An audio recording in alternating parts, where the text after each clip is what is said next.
Alright guys, how's it going? Sorry there's a little bit of commotion going on in the background, if you can hear it. My wife breeds dogs, so uh, if she's taking care of kids, I think actually my kid, she was doing something with the puppies, and I think she hurt herself, so my wife is kind of tending to that need right now. Um, and if you can hear puppies in the background, my wife was just getting them ready for bedtime. I think they're quieting down now, so it might not be too bad. Um, but tonight, before we get into our 20-minute meditation, and first, welcome to Coral Living, where we do our live meditations every Thursday night, 9 o'clock. Um, Tonight, I thought before I did the sit, we talk a little bit about time and how little of it there actually is.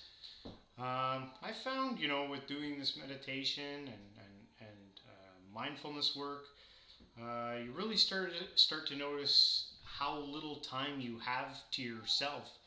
I would love to be putting more time into doing meditation, even retreats, and stuff like that. And it's amazing how, family life and work, how it takes up so much of your life. And then if you're doing, if you're trying to do work to improve yourself and you're studying or you're reading, stuff like that, there's just so little time. um, but I guess you find time for the things that you love and you find most valuable in life, right? If you focus on your time, what are you putting your time into? Will really show you what you love, what truly is at your heart, what you're putting your time into. Um, and I know one of my goals this year is to put more time into my meditation practice and my life purpose and building myself up and stuff like that. A trick you can do is with goals is just simply writing them down.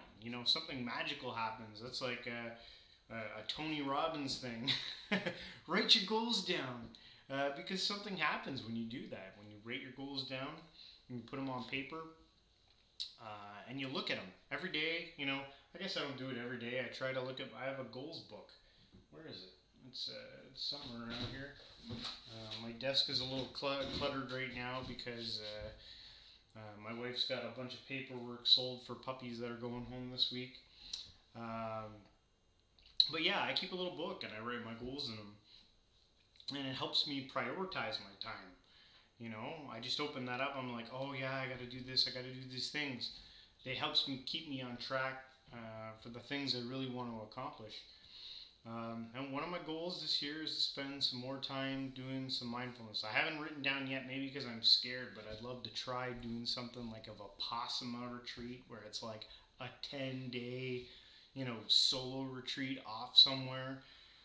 I don't know if I'm ready for something like that. I think the first thing I'm going to do is maybe take like a weekend retreat, solo retreat. My wife, her parents, they have a cottage up north, and I thought maybe I'd just take a weekend and go by myself and see if I could handle a weekend in solitude with all the technology and stimulation of everything, to get some deeper, growth in myself, in my consciousness, my mindfulness, awareness, focus, all those keywords. uh, yeah, no, time, it goes so bloody fast. Yeah. Uh, and another thing about time is that, you know, where I find myself sometimes making, a mistake is I invest so much time in like studying and learning and work and all these things, and it takes away from the actual practice of the meditation. You can use those things as a distraction to pull you away. The good thing is to set up, time minutes. That's why I always say set for yourself at least 20 minutes a day. Set for yourself for 20 minutes a day. I've been consistent now. I did 20 minutes a day for about 2.5 years, and now I've just upped it to 30 over the last month and a half. and I've been able to do it. I've been able to stay with it. So just slowly growing that time period every day, um, that might be a useful. But I'm definitely aware that trying to take on too much too fast, it just uh, it usually doesn't work out. Just small increments, small increments. Even if you could only start with 10 minutes, I think 20 minutes is good, but even if you could only give yourself 10 minutes a day, as long as you stick with that habit every single day, you make like a covenant with yourself, like it will be done. Write it down in a book, you know, do whatever you got to do to make it happen. So I think that's enough said about the time. We'll do our 20-minute meditation. Then I'll come back. We'll do our spiritual literature stuff like we always do. So yeah, I'll put on the 20-minute timer here. I'll put on some meditation music for us, and we'll get going.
All right.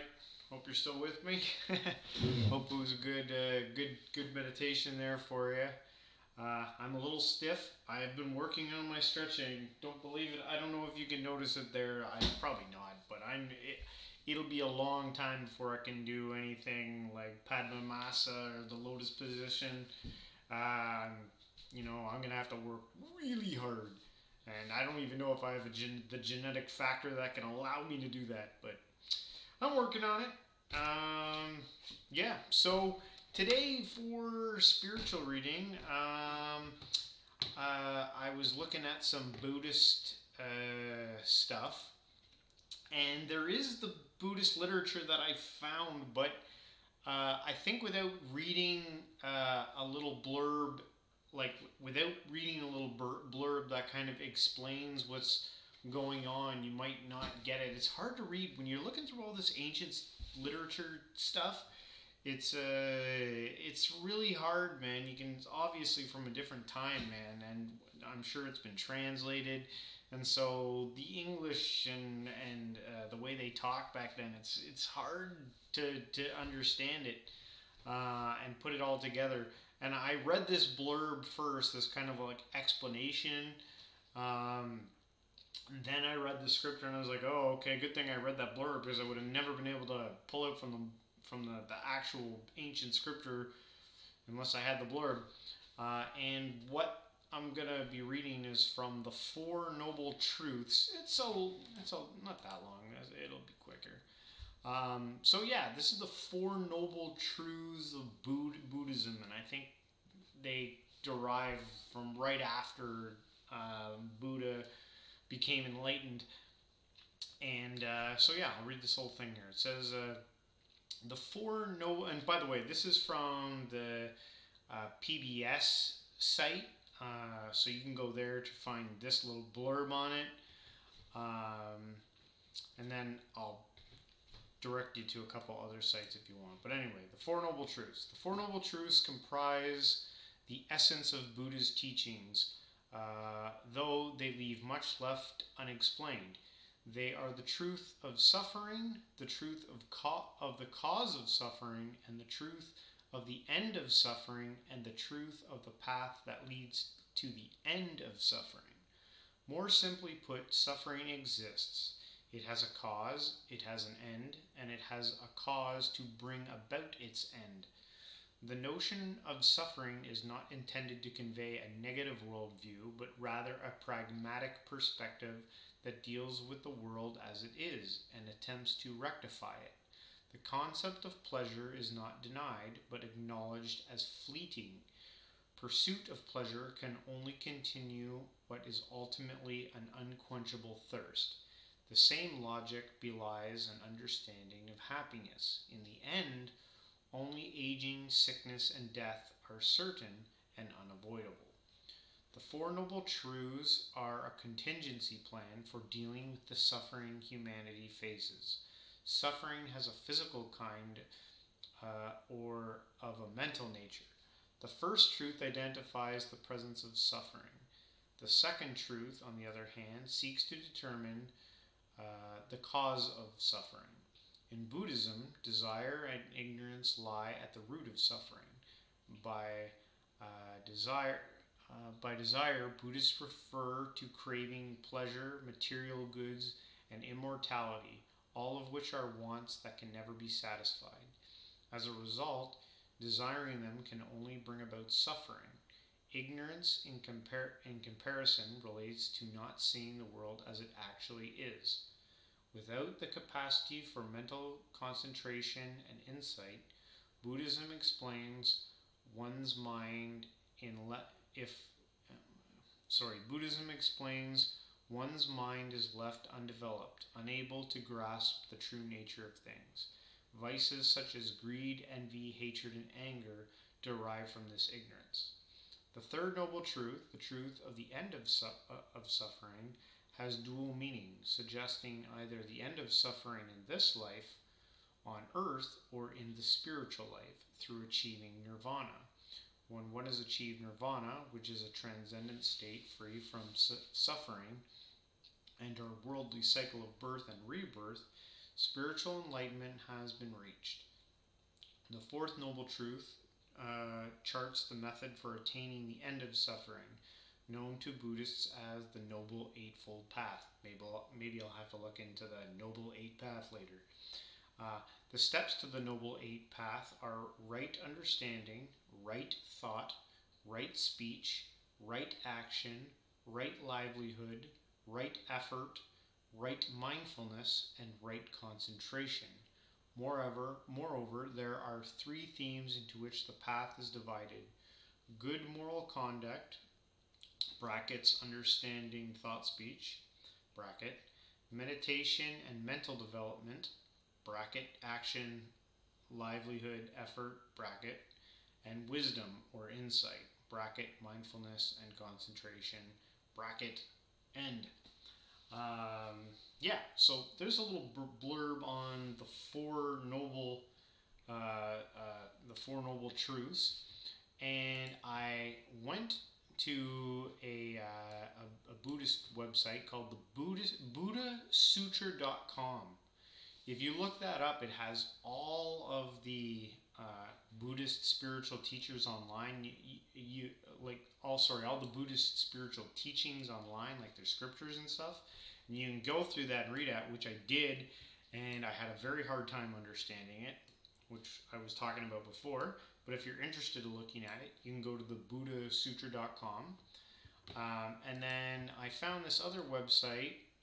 What's the website? It's called Intellectually Fit, and it gave a little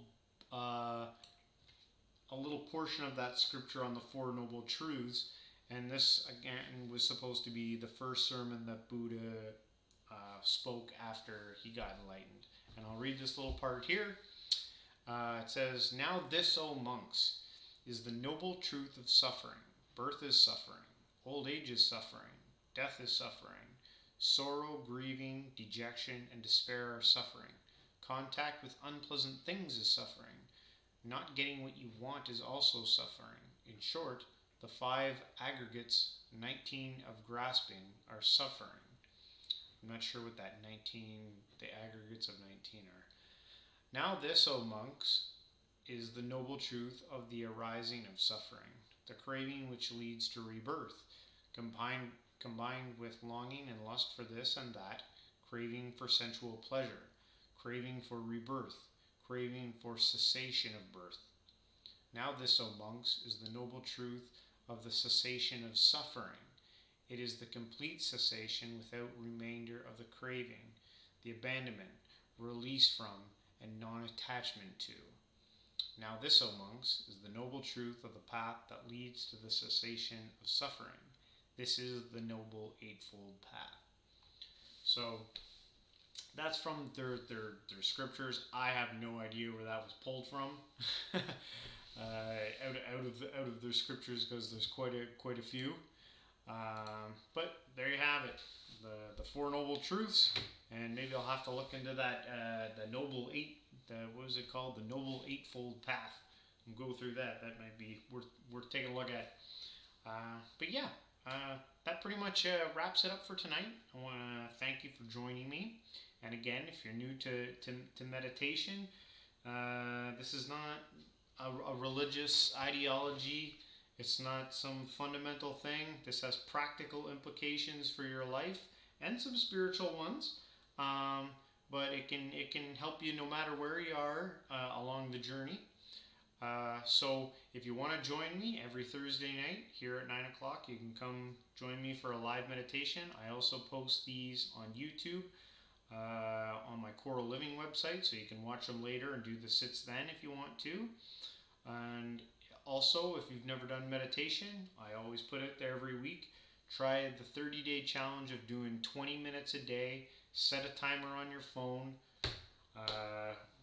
Give it a go. And tell me if you don't notice a difference in your life. But anyway, I hope you guys have a great week, and I will see you guys next Thursday. All right, I'm out.